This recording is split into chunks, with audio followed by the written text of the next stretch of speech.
Hello, I am reading chapter or lesson 7 out of the Basic Principles of the Science of Mind 12 lesson home study course by Dr. Frederick Bales, and I am starting on page 95.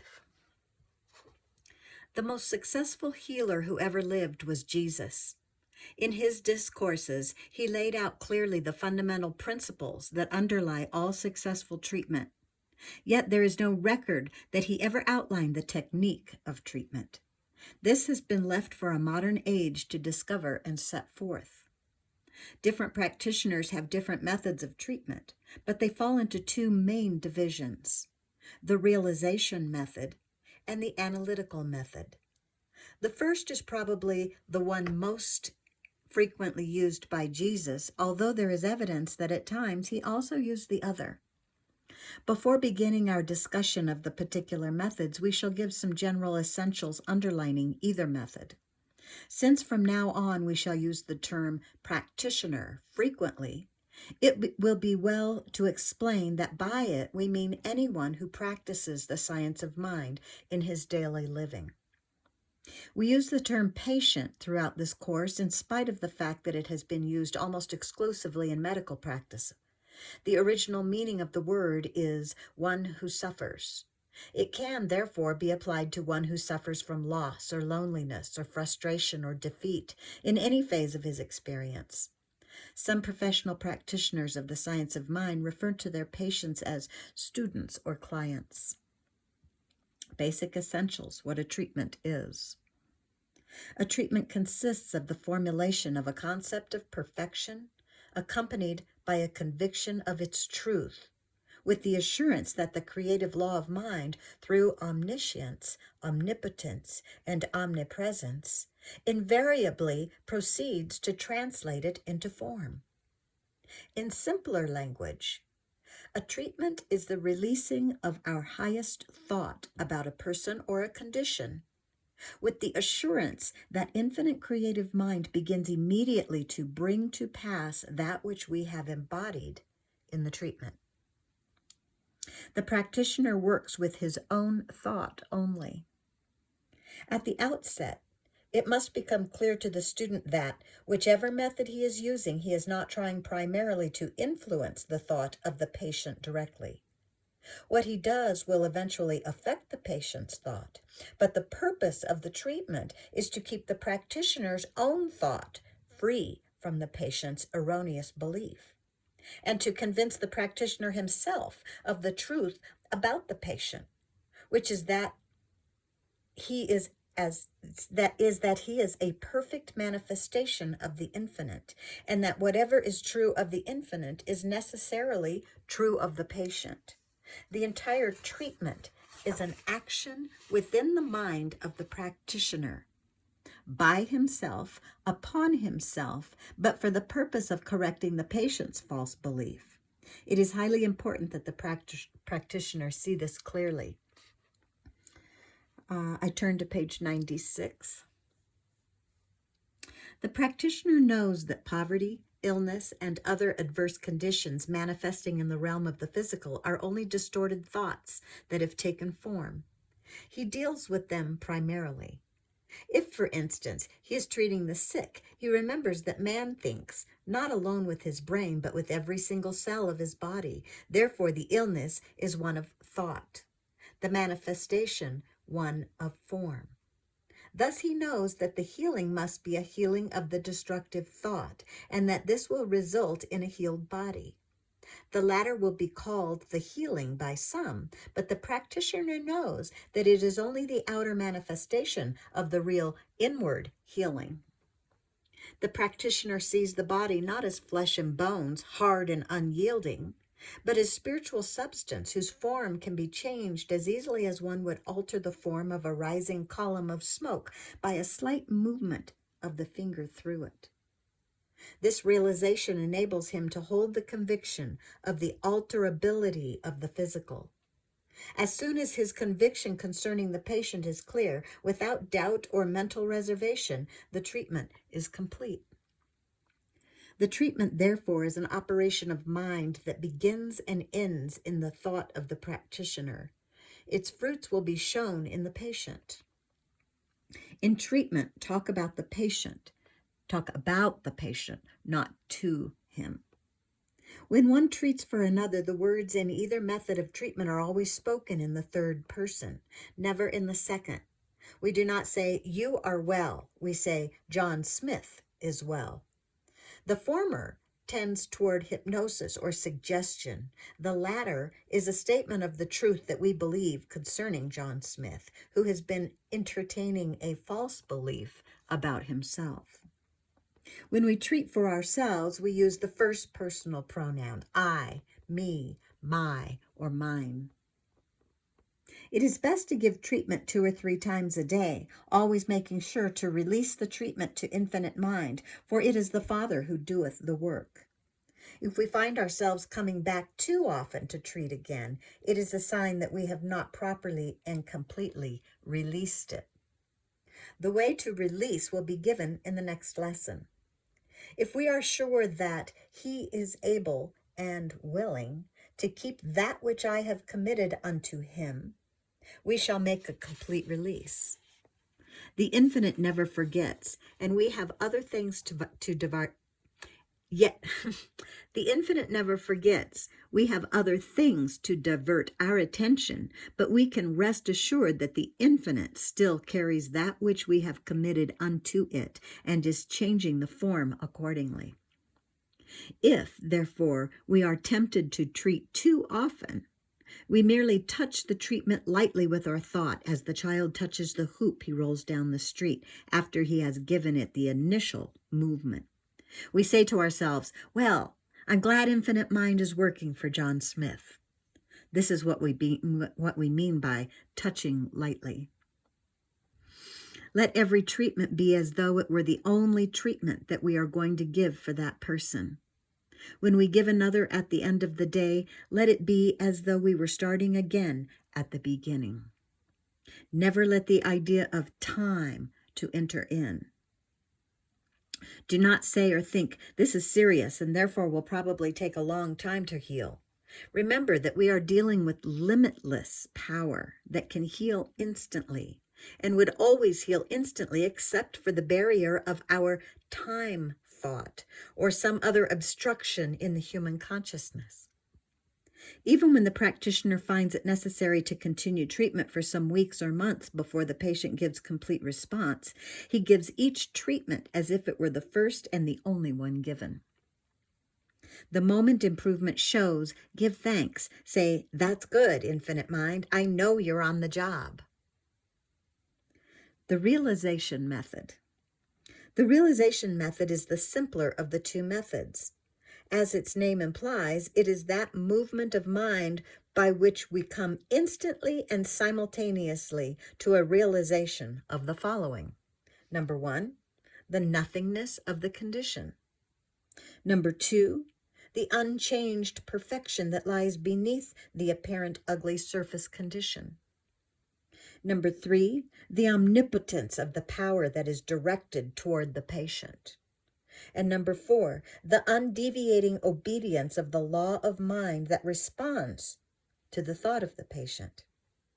In using the realization method to treat for another, the practitioner would say, either audibly or to himself, something like the following. Turn the page, I'm on page 98. John Smith is the offspring of the infinite.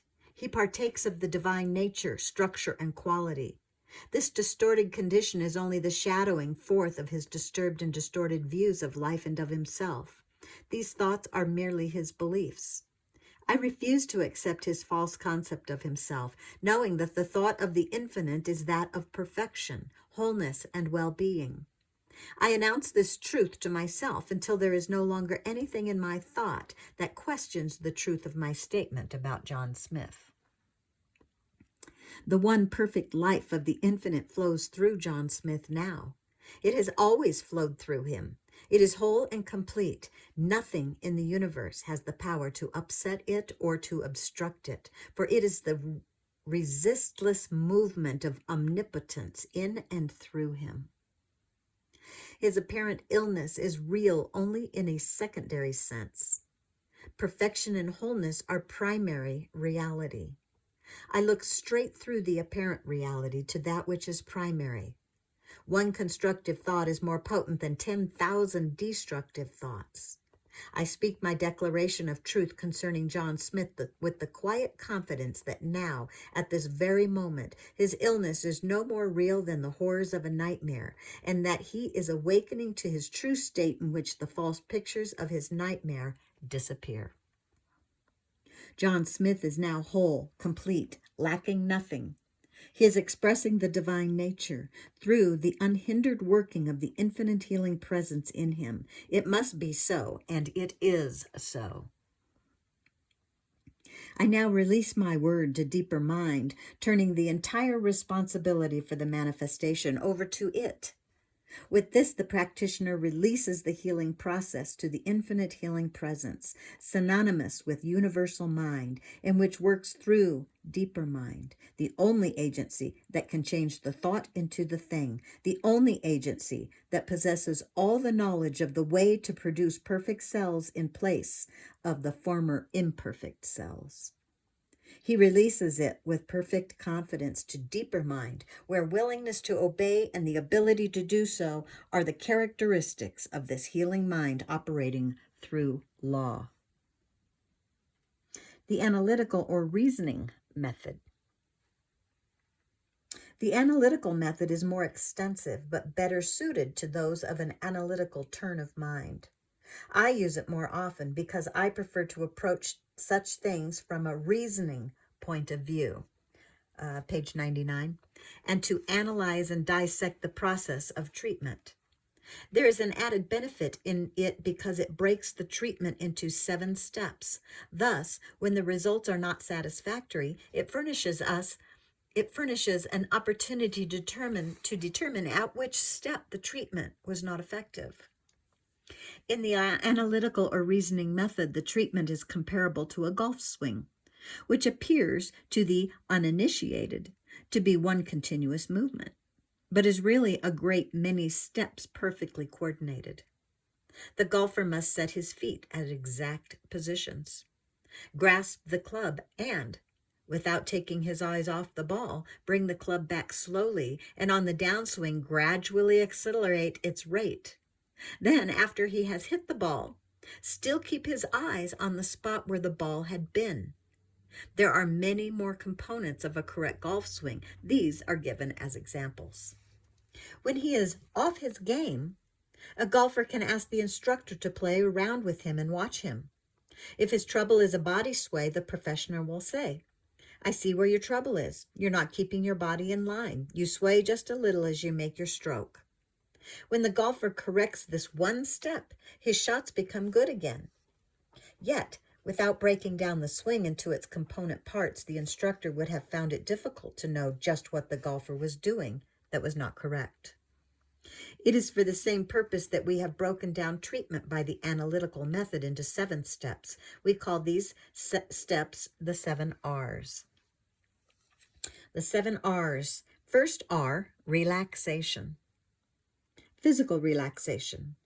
There must be both bodily and mental relaxation. Assume a position in which there is as little physical tension as possible. The posture doesn't matter so much. Some treat standing, some sitting, some walking quietly, some lying down, but one must be physically relaxed. Regarding position, when one falls asleep, as happens when the surface mind goes off the job, he tends to assume a recumbent position. This proves that one consciously has to use direction over the muscles to maintain a standing or a sitting position. But we do this so easily that we don't notice we are maintaining a certain muscular tension in any but the lying down position.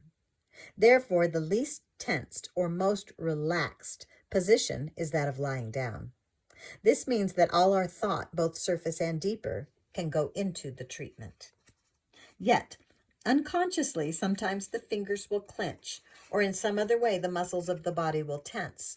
So it is always well to shake oneself out all over to be sure one has achieved complete physical relaxation. Page 100. Mental and emotional relaxation. More important, however, is mental and emotional relaxation. A tensed practitioner simply cannot get results, no matter how well he has learned the techniques of treatment. The student must remember that all of himself goes into his treatment. This means that no matter what words he uses to formulate the truth, a tenseness in his inner self will partially or completely nullify those words. Words are secondary to the myriad streams of deeper thought that sweep in and swirl about a treatment. Since a person is the sum total of all he has ever experienced, if there are deeply hidden and, as yet, unresolved conflicts within the practitioner, these will affect his treatment to the degree of their intensity, because all mental and emotional undercurrents enter into a treatment. Imperfect persons can treat successfully. This does not mean that the practitioner must be near perfect in order to give an effective healing treatment. It does mean that if he carries a crippling memory of some past hurt, he must do something about it. Any experience that leads to self-pity must be healed. Any person who thinks that life has not treated him fairly or who carries a grudge against someone who has wronged him positively must resolve that problem if he is to be a good practitioner. This might look as though it refers to getting straight with someone that we have wronged, but it applies equally to our feelings, to our feeling of being wronged. The net result of either experience is a feeling of separation. The practitioner must have a feeling of oneness with all. He can hold no hard feelings. It may not be possible or even necessary that he go in person to have matters straightened out. The chief necessity is that he straightens out his own feelings toward those who have wronged or hurt him. Envy is another tensing emotion. The practitioner must be clean from all feelings of envy toward anyone more successful, more prosperous, more attractive, or healthier. It is quite understandable that we wish we were blessed as some others are blessed, and this is well. But the positive attitude toward this wishing is a quiet determination to emulate their success. The attainment of others can be turned into the spark that fires us to greater endeavor. Thus, it becomes a constructive stimulus. The very fact of inwardly rejoicing that others have received much blessing often is the key to our own blessing. Page 101. Envy is negative because it spells separation from others. By seeing their success as something distant from us, we unconsciously feel separated from them. Unless we rejoice with them, we are really believing that the greater heights attained by them are denied to us. On the other hand, the desire to emulate is positive because it spells unification. It is the viewing of great heights with which we may unify ourselves in consciousness, see ourselves experiencing them, and thereby set in motion the law that will bring us to them. The very feeling that we are on our way, even though we have not yet arrived, is conducive to relaxation because it is free from any bitterness at our less satisfactory performance. Jealousy, censoriousness, and any other hostile feelings must vanish also, for they are definitely separative feelings. The whole life goes into the treatment. It can readily be seen that to be a successful practitioner, one must maintain a high standard of life. This really is the only satisfying kind of life, for it is the pathway to peace and to achievement of the goals that every one of us desires to reach, whether we wish to study further and become professional practitioners or not. It means building into the character those elements of serenity, courage, optimism, and goodwill that make for an attractive personality, and that also lay the foundation for excellent health and prosperity. While this sort of character makes for success in any profession, it is imperative in a spiritual practitioner. He who is sunk in gloom cannot treat others into a state of happiness. He who is burdened with debt does not easily treat others into prosperity. He who would save others from adverse circumstances must first save himself. Yet he need not be completely free before he starts treating. Remember that the outer manifestation is only the shadow of that which first was formed on the hidden side of his life. He achieves a consciousness of his freedom before his outward circumstances manifest it. The reality is the thought. If he has faced his difficulties and has achieved a reasonable mastery over them, he can begin to treat for others. But I repeat, the first step in successful treating is relaxation, and by far the most important part of it is a relaxed mind. Second R, recognition. The second step is recognition. We must recognize that we are surrounded by an ocean of mind in which lie all the answers to all the problems of the world. A mind that is characterized by omnipotence, omniscience, and omnipresence, and that is completely obedient or responsive to our thought. I'm on page 102. Omnipotence, all power. We recognize that we are dealing with omnipotence, all the power in the universe. Thinking of God quantitatively, the average human thinks that if a certain amount of power is exercised at a certain point, there must be less left for other points. In the science of mind, we endeavor to see that at all times, all of God is present at every point, and that no matter how many points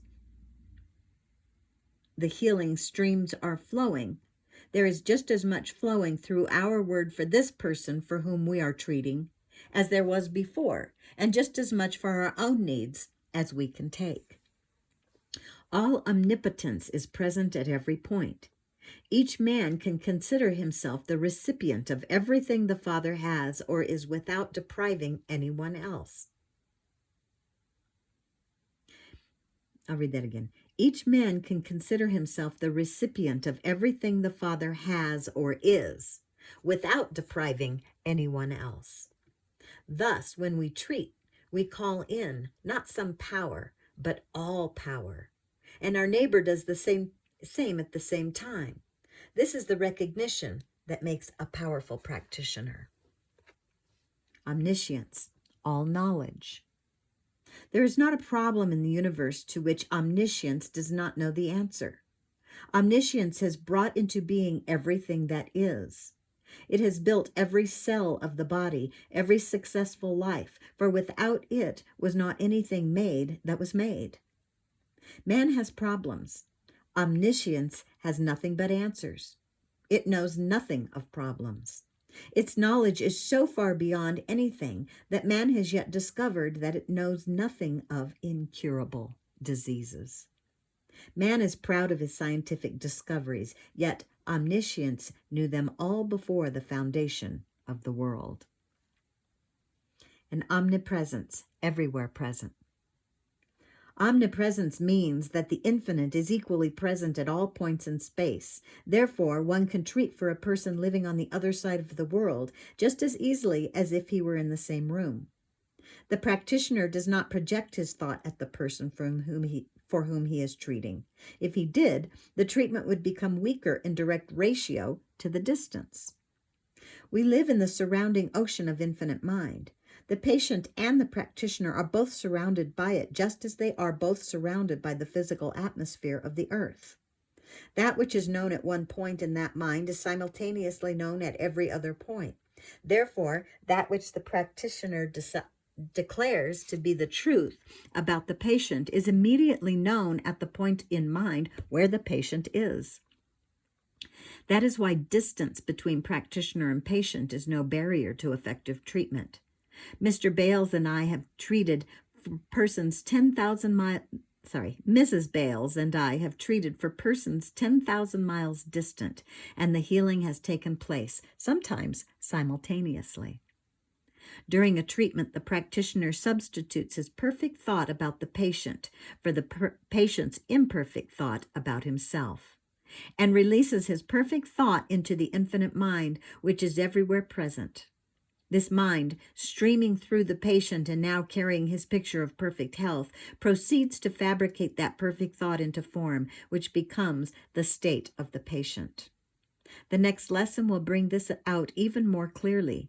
We have covered in this lesson only the first 2 of the 7 steps in the analytical method of treatment. Page 104. Here I'm on the special helps in study and practical applications. So I go down to question number 1. What is a treatment? And question number 2, what does the practitioner work with in a treatment? Question number 3, when is a treatment completed? Number 4, in treating for another person, why do we use the third person instead of the second? Number 5, comment on the relation between frequency of treatment and release. Number 6, what attitude should we take toward time in healing? Number 7, explain the realization method of treatment. Number 8, how does the analytical method of treatment differ from the realization method? And number 9, how may one achieve the relaxation step in the analytical method? Number 10, explain the recognition step, including its tremendous significance in healing. Collateral reading suggestions by Frederick Bales help answer your own prayers. Hidden Power for Human Problems, Chapter 12. Your Mind Can Heal You, Chapter 5. And a book by Irvin Seal called The Great Prayer. And then on page 105, Practical Application, Thought Training. Examine your thought and whatever you find in it that is keeping you from the best possible mental and emotional relaxation. Rid yourself of by using the powers of selection and initiative. Whenever it comes to mind, select the opposite thought or a thought of omnipotence, omniscience, and omnipresence, and begin making it a part of your thinking. Writing suggested. Write a treatment for yourself or someone else using the realization method. A treatment for general good. This day I enter into a conscious acceptance of harmony. I let go of all hurt feelings and self-pity, even though I may have felt they have a legitimate basis. I freely forgive myself for allowing myself to be hurt, and I generously forgive those whose words or actions gave rise to my inharmony. I give of my love and my kindness this day, and I confidently expect the same from everyone I meet. I let go of all anxiety concerning the past or the future. I affirm this day that the entire universe backs me in my endeavors. That hidden currents of energy from infinite mind are now my inspiration, and that everything in the universe is united in a benevolent conspiracy for my good. And it is so.